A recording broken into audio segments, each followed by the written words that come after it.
Walking is one of the most convenient and accessible forms of physical activity that one can practice.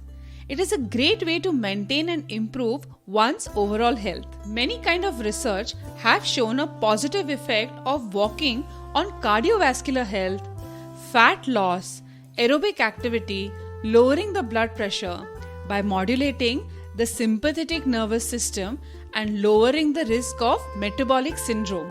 But the basic and yet the most important question arises: how much should we walk daily in order to see the results?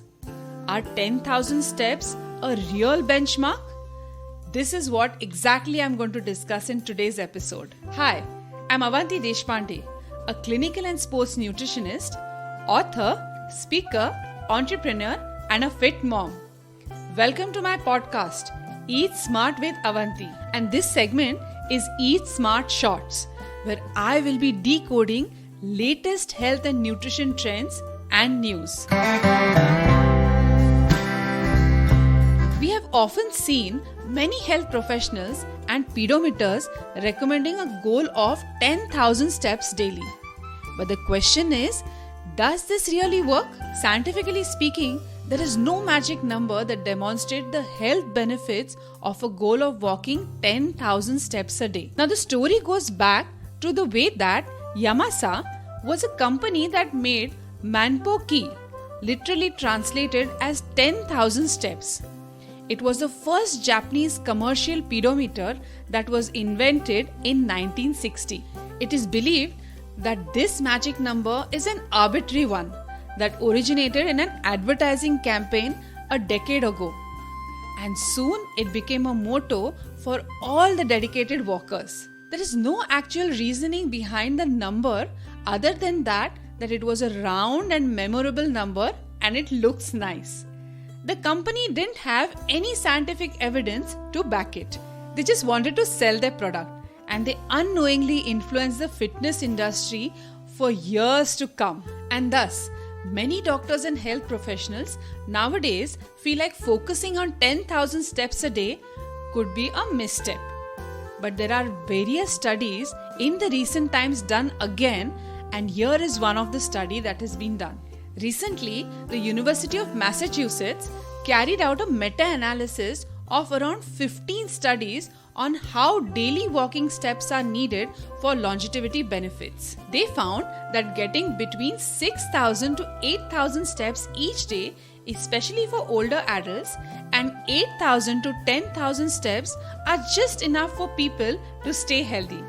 The study concluded that taking these strides reduces the risk of early death for people who are 60 or older by 54%. A cohort study conducted by Amanda A. Pollock et al.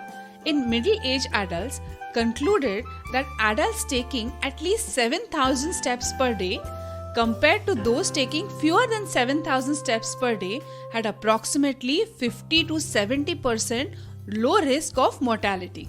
Taking more than 10,000 steps per day was not associated with any further reduction in mortality risk. Another study done investigated the correlationship between blood pressure and the number of steps, and they found that neither the reduction in the systolic blood pressure nor that of the diastolic blood pressure was significantly correlated with the number of steps. However, association with walking speed can show a positive correlation with BP, as it is considered to be a physical activity of moderate intensity. Therefore, regular, moderate intensity walking exercise interventions are more effective than step goal strategies, and structured exercise programs are essential to exercise effectiveness. In another study, which was carried out by Sisson et al., revealed that metabolic syndrome like diabetes, hypertension, prevalence decreased when one step's walking increased.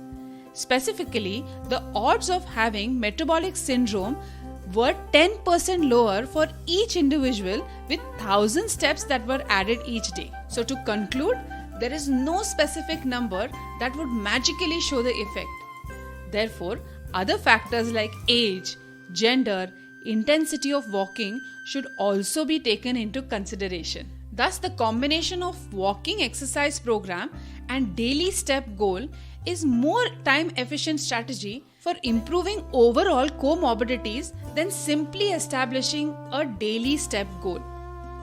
Once you pick up better at walking, slowly graduate to running and try to add some increments to your run time.